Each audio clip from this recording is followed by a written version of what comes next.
함께 사도신경으로 신앙 고백 드리겠습니다. 전능하사 천지를 만드신 하나님 아버지를 내가 믿사오며 그 외아들 우리 주 예수 그리스도를 믿사오니 이는 성령으로 잉태하사 동정녀 마리아에게 나시고 본디오 빌라도에게 고난을 받으사 십자가에 못 박혀 죽으시고 장사한 지 사흘 만에 죽은 자 가운데서 다시 살아나시며 하늘에 오르사 전능하신 하나님 우편에 앉아 계시다가 저리로서 산자와 죽은 자를 심판하러 오시리라. 성령을 믿사오며 거룩한 공회와 성도가 서로 교통하는 것과 죄를 사하여 주시는 것과 몸이 다시 사는 것과 영원히 사는 것을 믿사옵나이다. 아멘. 찬송가 488장 찬송가 488장 이 몸의 소망 무언가 같이 찬양 드리겠습니다. 찬송가 488장입니다. 이 몸의 소망 무언가 우리 주 예수뿐일세. 우리 주 예수밖에는 믿으리야 주 없도다. 주 나의 반석이시니 그 위에 내가 서리라. 그 위에 내가 서리라. 무섭게 바람 부는 밤 물결이 높이 설렐 때 우리 주 크신 은혜에 소망에 닿칠 줄이라. 주 나의 반석이시니 그 위에 내가 서리라. 그 위에 내가 서리라. 세상에 믿던 모든 것 끊어질 그날 되어도 구주의 언약 믿사와 내 소망 더욱 크리라. 주 나의 반석이시니 그 위에 내가 서리라. 그 위에 내가 서리라. 바라던 천국 올라가 하나님 앞에 배울 때 구주의 의를 힘입어 어여시 바로 서리라. 주 나의 반석이시니 그 위에 내가 서리라. 그 위에 내가 서리라. 아멘. 오늘 아침에 같이 볼 하나님 말씀은 신명기 25장 1절로부터 19절까지 말씀입니다. 신명기 25장 1절로부터 19절까지 말씀 제가 봉독하도록 하겠습니다. 신명기 25장입니다. 사람들 사이에 시비가 생겨 재판을 청하면 재판장은 그들을 재판하여 의인은 의롭다 하고 악인은 정죄할 것이며, 악인에게 태형이 합당하면 재판장은 그를 엎드리게 하고 그 앞에서 그의 죄에 따라 수를 맞추어 때리게 하라. 40까지는 때리려니와 그것을 넘기지는 못할지니 만일 그것을 넘겨 매를 지나치게 때리면 내가 내 형제를 경히 여기는 것이 될까 하노라. 곡식 떠는 소에게 망을 씌우지 말지니라. 형제들이 함께 사는데 그 중 하나가 죽고 아들이 없거든 그 죽은 자의 아내는 나가서 타인에게 시집가지 말 것이요, 그의 남편의 형제가 그에게로 들어가서 그를 맞이하여 아내로 삼아 그의 남편의 형제된 의무를 그에게 다 행할 것이요 그 여인이 낳은 첫 아들이 그 죽은 형제의 이름을 잊게 하여 그 이름이 이스라엘 중에서 끊어지지 않게 할 것이니라. 그러나 그 사람이 만일 그 형제의 아내의 맞이하기를 즐겨하지 아니하면 그 형제의 아내는 그 성문으로 장로들에게 나아가서 말하기를 내 남편의 형제가 그의 형제의 이름을 이스라엘 중에 잊기를 싫어하여 남편의 형제된 의무를 내게 행하지 아니하나이다 할 것이요 그 성읍 장로들은 그를 불러다가 말할 것이며 그가 이미 정한 뜻대로 말하기를 내가 그 여자를 맞이하기를 즐겨하지 아니하노라 하면 그의 형제의 아내가 장로들 앞에서 그에게 나아가서 그의 발에서 신을 벗기고 그의 얼굴에 침을 뱉으며 이르기를 그 형제의 집을 세우기를 즐겨 아니하는 자에게는 이같이 할 것이라 하고 이스라엘 중에서 그의 이름을 신 벗김 받은 자의 집이라 부를 것이니라. 두 사람이 서로 싸울 때에 한 사람의 아내가 그 치는 자의 손에서 그의 남편을 구하려 하여 가까이 가서 손을 벌려 그 사람의 음낭을 잡거든 너는 그 여인의 손을 찍어버릴 것이고 내 눈이 그를 불쌍히 여기지 말지니라. 너는 내 주머니에 두 종류의 저울추 곧 큰 것과 작은 것을 넣지 말 것이며 내 집에 두 종류의 돼 곧 큰 것과 작은 것을 두지 말 것이요 오직 온전하고 공정한 저울추를 두며 온전하고 공정한 되를 둘 것이라. 그리하면 내 하나님 여호와께서 내게 주시는 땅에서 내 날이 길리라. 이런 일들을 행하는 모든 자 악을 행하는 모든 자는 내 하나님 여호와께 가증하니라. 너희는 애굽에서 나오는 길에 아말렉이 내게 행한 일을 기억하라. 곧 그들이 너를 길에서 만나 내가 피곤할 때에 내 뒤에 떨어진 약한 자들을 쳤고 하나님을 두려워하지 아니하였느니라.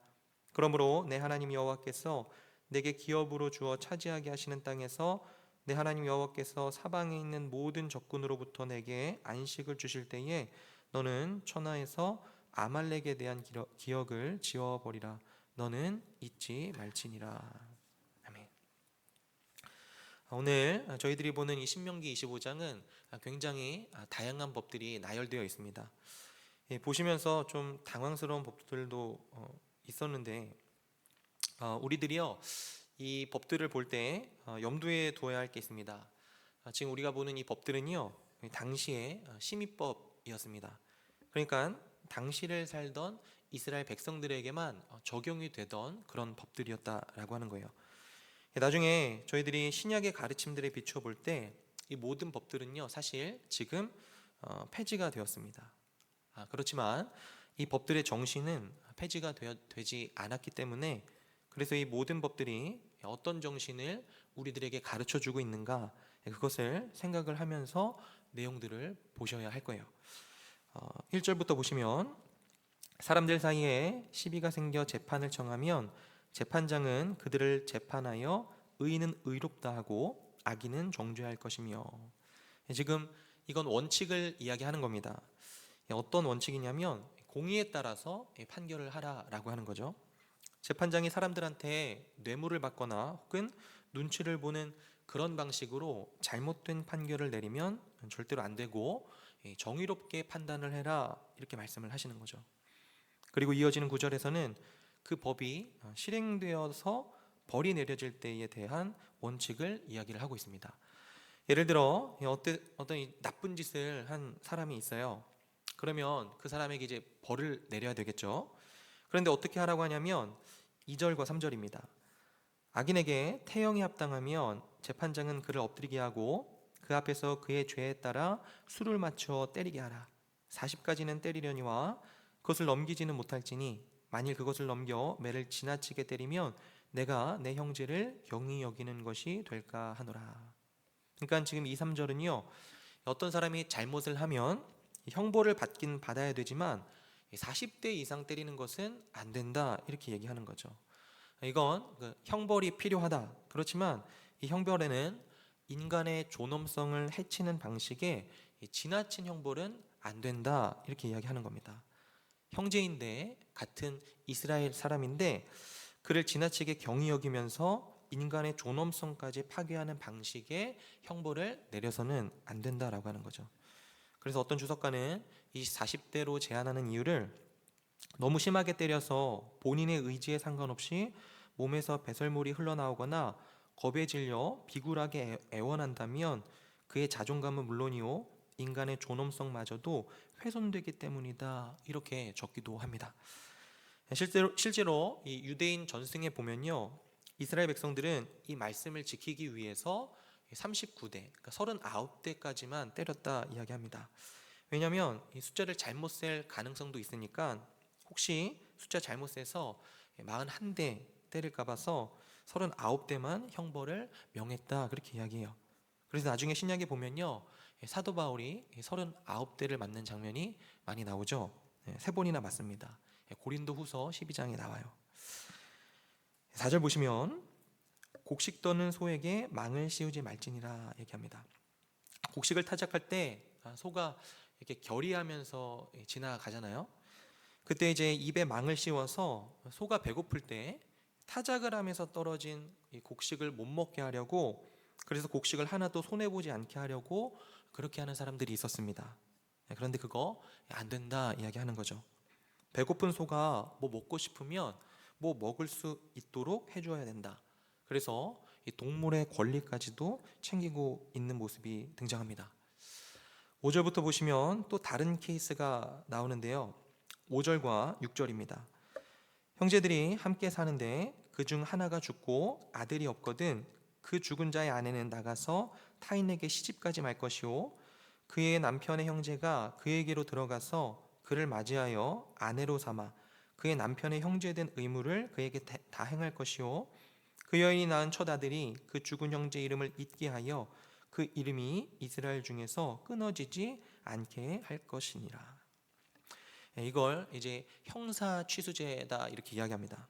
그러니까 형이 그러니까 죽으면 취수, 동생이 형수를 취한다라고 하는 이 고대에 있었던 독특한 법이었습니다. 수원법이라고도 불리는데 이 법의 목적이 뭐냐면 고대 이스라엘에서 여성은요 스스로 경제 활동이 불가능했습니다. 근데 남편이 죽어버린 거예요. 그러면 이 민수기 27장 8절에서 11절에 보면요 하나님께서 이렇게 말씀을 하셨단 말이죠. 한번 들어보십시오. 너는 이스라엘 자손에게 말하여 이르기를 사람이 죽고 아들이 없으면 그의 기업을 그의 딸에게 돌릴 것이요 딸도 없으면 그의 기업을 그의 형제에게 줄 것이요 형제도 없으면 그의 기업을 그의 아버지의 형제에게 줄 것이요 그의 아버지의 형제도 없으면 그의 기업을 가장 가까운 친족에게 주어 받게 할지라 하고 나 여호와가 너 모세에게 명령한 대로 이스라엘 자손에게 판결의 규례가 되게 할지니라 이렇게 이야기합니다. 그러니까 남편이 죽었는데 자녀가 없으면요 아내는 빈곤한 과부가 되는 거죠. 그러니까 경제적으로 가혹한 약자가 되는 이 미망인을 배려하기 위해서 이 법을 제정을 한 겁니다. 자녀가 없을 시 남편의 재산은요 그 동생에게 승계가 되고, 그리고 그 남동생과 결혼을 하면 여자는 이제는 남편의 보호를 받을 수 있게 되는 거죠. 물론 이 죽은 사람의 이름을 보존하기 위함도 있었습니다.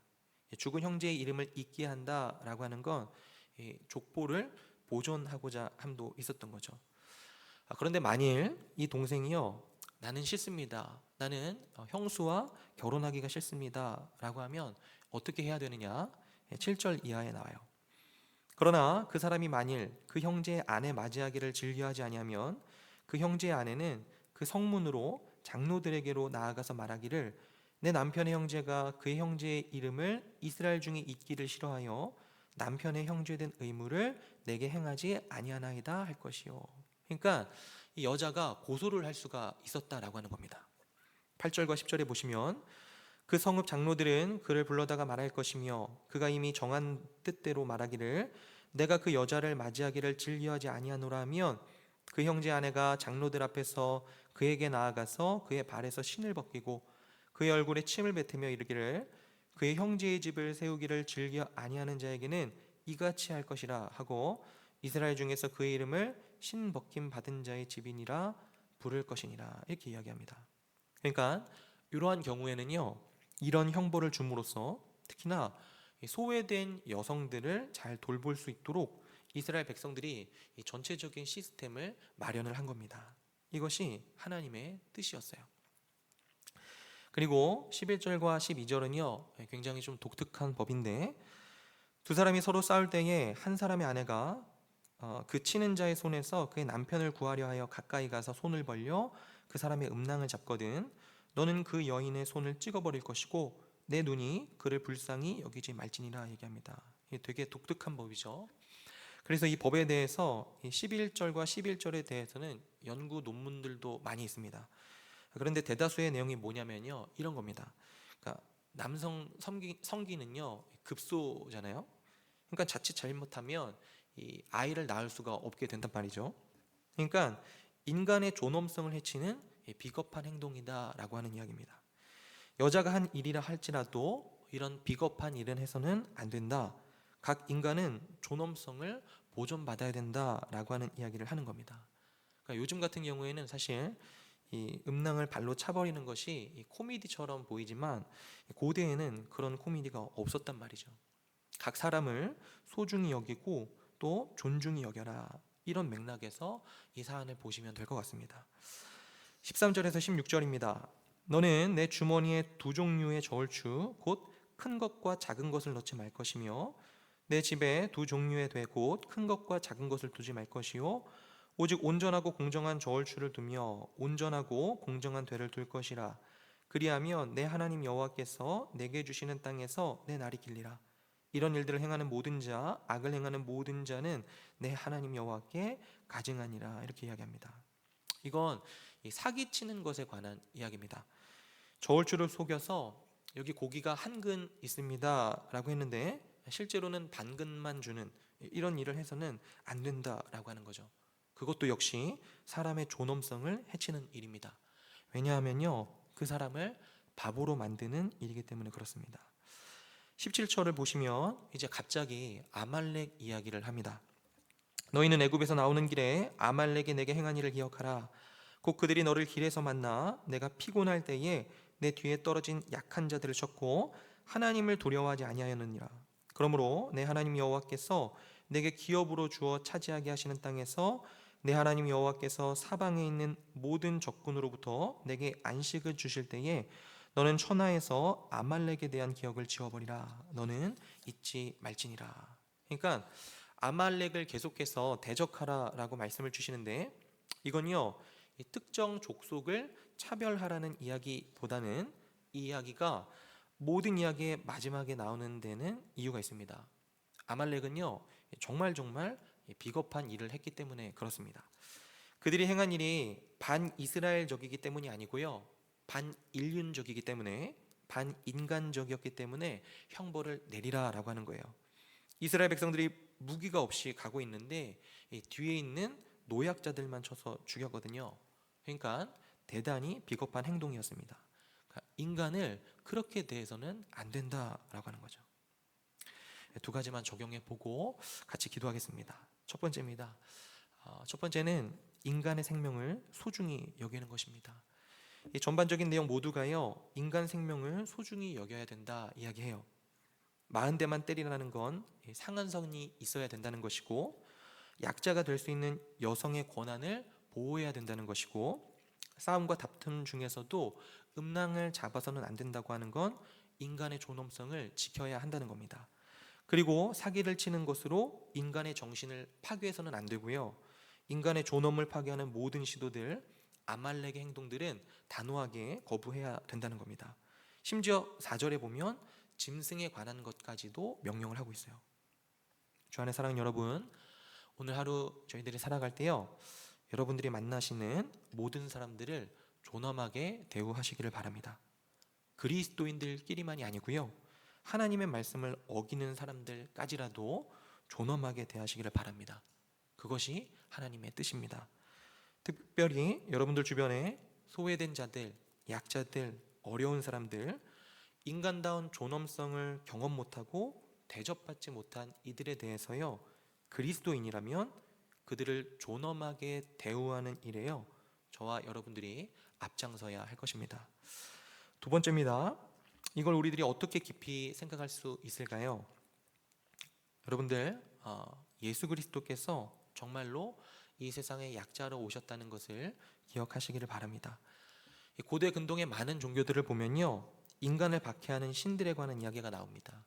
인간을 처벌하고 심판하는 신들에 대한 이야기가 나와요.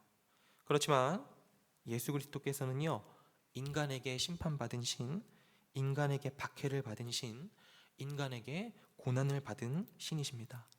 그분이 그토록 약자의 입장에 서신 적이 있어요. 그러니까 그분은요, 약자와 자기 자신을 동일시하십니다. 여러분들, 희생양 이론이라는 게 있습니다. 이건 이런 거예요.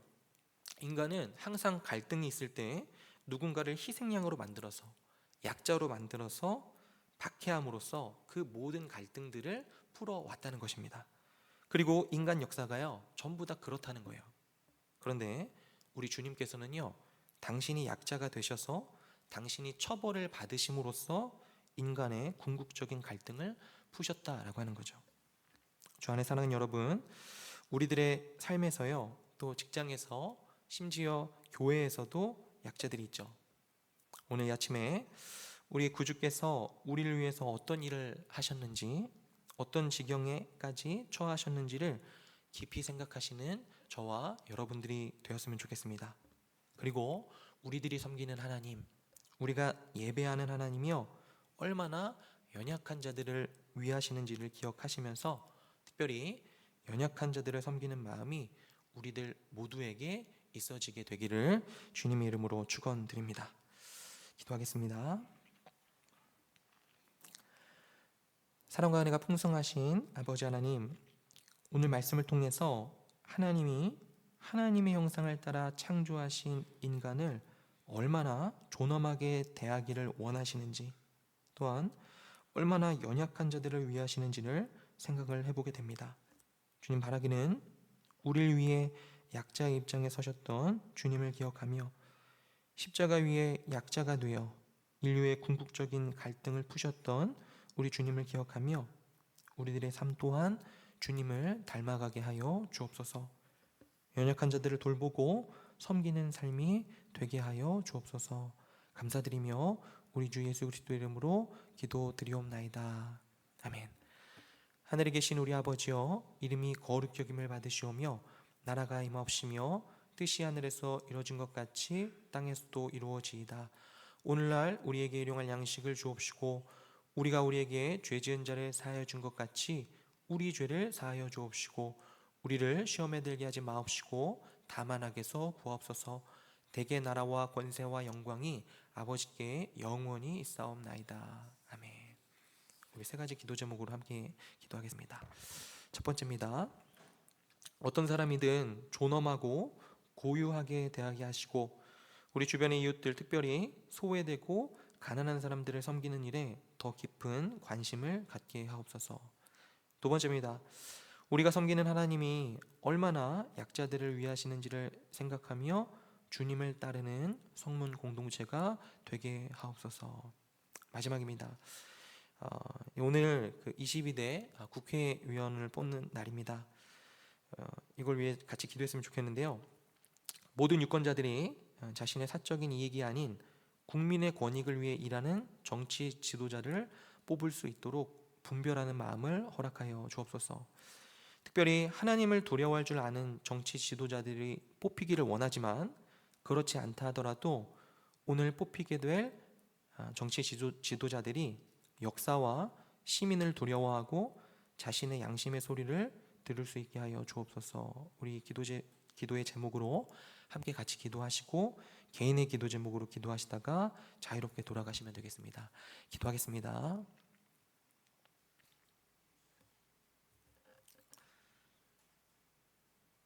사랑과 은혜가 풍성하신 아버지 하나님, 감사합니다. 오늘 이 아침도 주님